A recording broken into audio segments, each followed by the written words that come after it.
মারফতি মশলা নয়, পিওর শরীয়তের কিতাবের মশলা বলছি। ডিনাই করার হিম্মত তোমার নাই। যদি তুমি শরীয়তকে মেনে থাকো, যদি তুমি হাদিসকে মানো, যদি তুমি কোরআনকে মানো, ইজমা কিয়াসকে যদি তুমি মেনে থাকো, তার কারণ কোরআন ইসলামের 4টে দলিল বাবা। কোন দেশ ইসলামের দলিল না, মক্কা মদিনা ইসলামের দলিল না।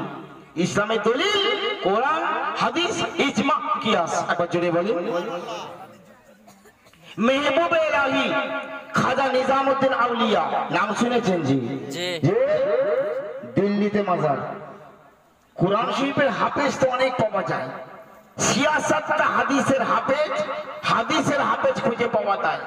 শুনে নিন মেদিনীপুরের মুসলমান, আমার খাজা নিজামউদ্দিন আউলিয়া 6টা হাদিসের কিতাবের একদম কণ্ঠস্থকারী হাফেজ ছিলেন। শুধু ফকির ছিলেন তাই না, কত বড় ফাকিহ ছিলেন, সুবহানাল্লাহ, কত বড় আলিমে দ্বীন ছিলেন, কত বড় মুফতি ছিলেন নিজামউদ্দিন আউলিয়া। নিজামউদ্দিন আউলিয়ার পীরের নাম কি বাবা? বাবা ফরিদ। 36 বছর জঙ্গলি আল্লাহর ইবাদত করেছেন। জোরে বলেন সুবহানাল্লাহ। বাবা ফরিদউদ্দিন চিশতির পীরের নাম খাজা কুতুবউদ্দিন বখতিয়ার কাকি। জোরে বলেন সুবহানাল্লাহ। খাজা কুতুবউদ্দিন বখতিয়ার কাকির পীরের নাম হিন্দুল আলী খাজা গরিব নওয়াজ বাবা মঈনুদ্দিন চিশতি। একবার জোরে বলেন। তো খাজা গরিবে নওয়াজের মুরিদের মুরিদ বাবা নিজামউদ্দিন আউলিয়া। উনি যতবার খাজার মাজারে যেতেন, মানে দাদা পীরের পীর, তো নিজামউদ্দিন আউলিয়ার দাদা পীরের পীর খাজা গরিব নিজামউদ্দিন আউলিয়া সাইরুল আউলিয়া কিতাবে লিখছে, উনি যতবার খাজার মাজারে যেতেন নিজে মাথায় করে ফুল আর চাদর নিয়ে আমার খাজার মাজারে চড়িয়ে দিতেন। সুবহানাল্লাহ। জোরে বলে সুবহানাল্লাহ। আছো এমন কোন মৌলবী যে আমার খাজা নিজামউদ্দিন আউলিয়ার প্রতি ফতোয়া লাগাবে? হ্যাঁ, মাজারে চাদর চাওয়ানো ফুল দেওয়া হারাম। কিছু বিয়াদা বলছে ফুল দিলে সব পুজো হয়, কবর পুজো। কি গো, আছে ধরমপুরের মুসলমান জালসা করেছে, আই দেখো স্টেজটাকে ফুল দিয়ে সাজিয়েছে, স্টেজ পুজো হয়েছে। এটা কি বলেন আপনারা? স্টেজটা পুজো হয়েছে। বিয়ের সময় বরের গাড়িগুলো ফুল দিয়ে সাজানো হয়। আই দেখেন এই ফুলের মালাটা আমার গলায় দিয়ে দিল, বক্তা পুজো হলো। যে अल्लाह जब दिल लेता है तो अक्ल को छीन लेता है। बेशक। ভালো করে বুঝে, বক্তাকে ফুল দিলে বক্তা পূজা হয় না, স্টেজে ফুল দিলে স্টেজ পুজো হয় না, গাড়িতে পুজো ফুল দিলে গাড়ি পুজো হয় না, বাড়িতে ফুল দিলে বাড়ি পুজো হয় না, খাজার মাজারে ফুল দিলে, আল্লাহর ওলিদের মাজারে ফুল দিলে পুজো কেন হবে ভাই? কারণ কি? জবাব দাও।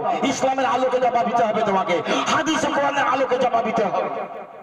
তার কারণ হারাম বানানো কাজ কোন মৌলবীর না। হারাম যেটা হবে সেটা আল্লাহ হারাম করবে, হারাম যেটা হবে সেটা আমার রসুল হারাম। জি বেশক। জোরে বলেন। আল্লাহর তৈরি করা আইনগুলো, নবীজির তৈরি করা আইনগুলো মৌলানাদের কর্তব্য হলো মানুষের কাছে পৌঁছে দেওয়া। আর তুমি মৌলী সাহেব নিজে আইন বানাচ্ছ, সেরে হারাম। দলিল দিতে বললে তো ল্যাজ গুটিয়ে পালিয়ে যাওয়া ছাড়া আর পথ হবে না। হ্যাঁ, আমরা পড়াশোনা করে বাইরে বেরিয়েছি।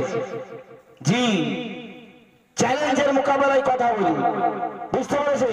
আমার গৌসে পাক, পীরদের বাদশা, ওলিদের বাদশা, সুলতানুল আউলিয়া, গৌস পাকের পীরের নাম আবু সাঈদ মাকজুমি রাহমাতুল্লাহ আলাইহি। সুবহানাল্লাহ। গৌসে পাক তার পীরের ইন্তেকাল করার পর নিজে পীরের উরুস মানাতেন। সুবহানাল্লাহ। হায় হায় হায়।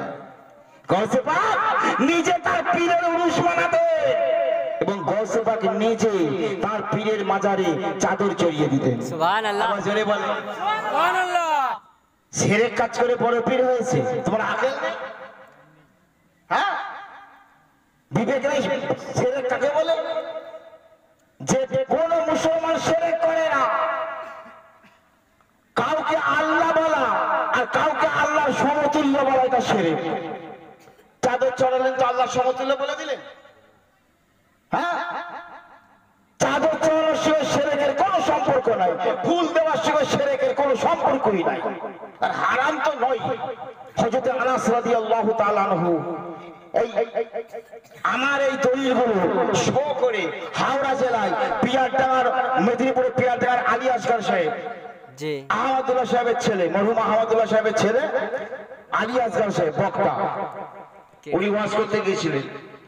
আমার ক্যাসেট থেকে দলিলগুলো তুলে এক ব্যক্তি ওই আলী আসগর সাহেবকে প্রশ্ন করেছে, চলে যান আলী আসগর সাহেবের সঙ্গে, আমার সঙ্গে ভালো সম্পর্ক আছে, আমাকে মহব্বত করে, জানে আলী আসগর সাহেব মৌলানা বসি চিস্তি দলিল ছাড়া কথা বলে না।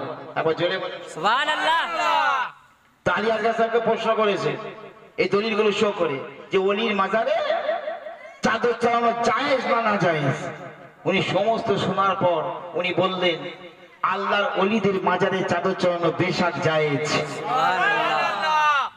এসব ডাউনলোড হয়ে আছে আমাদের কাছে, যে আছে জি, আমি নিজে দেখে এসেছি, আমি নিজে দেখে এসেছি, নিজে নিজে নিজে নিজে।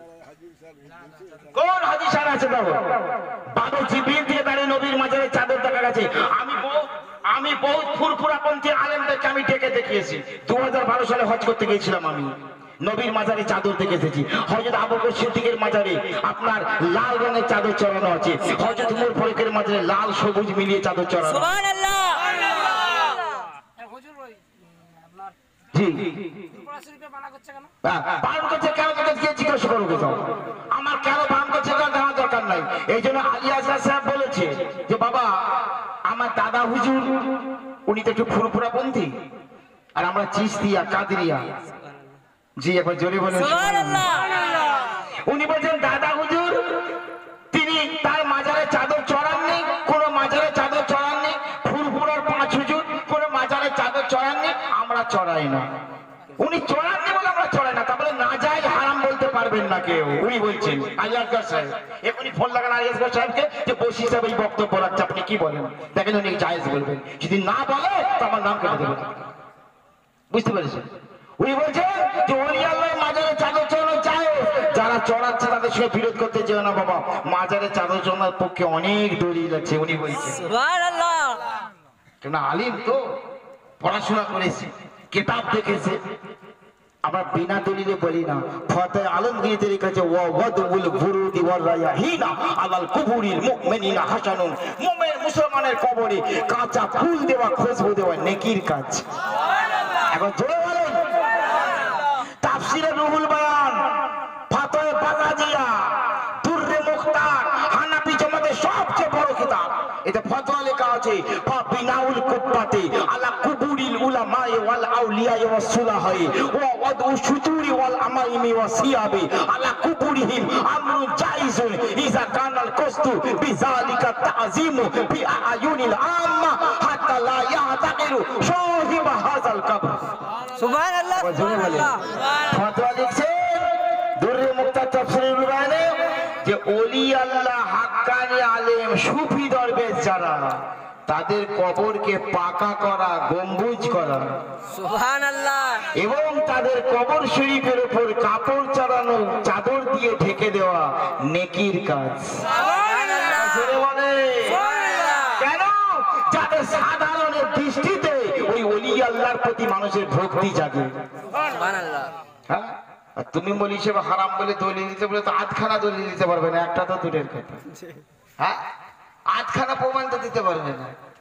দলিল দিলে অমুক হুজুর বলছিল, দলিল না। অমুক মৌলানা বলছিল, দলিল অমুক মুফতি সাহেব বলছিল, দলিল হবে। দলিল কোনটা হবে? আল্লাহর কোরআন থেকে দিতে হবে, নবীর হাদিস থেকে দিতে হবে।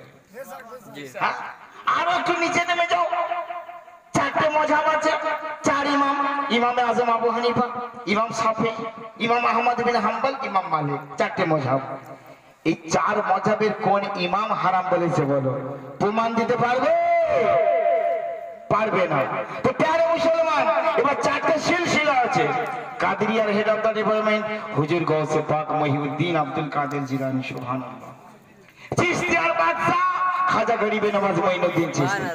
মুজাদ্দিদের তরিকার হেড মুজাহিদ আল পেশানি আহমদ সিরহিন্দি ফারুকি। নকশবন্দিয়ার হেড হযরত পীর বাহাউদ্দিন নকশবন্দি রাহমাতুল্লাহ আলাইহি। চার মজাবের কোন ইমাম হারাম বলে না। চার তরিকার কোনো ইমাম হারাম বলেনি, কোরআন হারাম বলেনি, হাদিস হারাম বলেনি। তা তুমি মৌলভী সাহেব দলিলটা পেলে কোথায়? তাহলে বোঝা গেল বানানো কথা আমরা বলি না, তোমরা। একবার জোরে বলে, বানানো কথা তোমরা বলো, আমরা বলি না। তাই বলছি প্যারে মুসলমান, ওলি আল্লাহদের মহব্বত করেন, পীর ফকিরদের মহব্বত করেন, নামাজ তো অবশ্যই পড়বেন। আমি বলছি ওলি আল্লাহদের মান্যওয়ালা হয়ে টানা টান সুন্নি মুসলমান হয়ে নামাজ পড়েন। একবার জোরে বলেন সুবহানাল্লাহ।